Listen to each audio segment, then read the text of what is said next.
శ్మశానంలో ఆయన కూర్చోపోతే ఉగ్రభూతాలు వచ్చి ఓళ్ల మీద పడిపోయి ప్రజల్ని సత్కార్యాలు చెయ్యనివ్వమని అక్కడ కూర్చుని తాండవం చేసి వాళ్ళని కూర్చోబెడతాడు.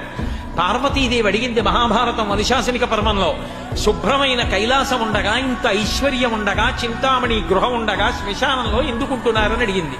అడిగితే ఆయన చెప్పాడు, పార్వతి బతికున్న నాళ్లు అన్ని చోట్లకి వెడతారు, ఏమీ తోచట్లేదు, శ్మశానానికి వెళ్ళొద్దామని ఎవరు రారు పార్వతి.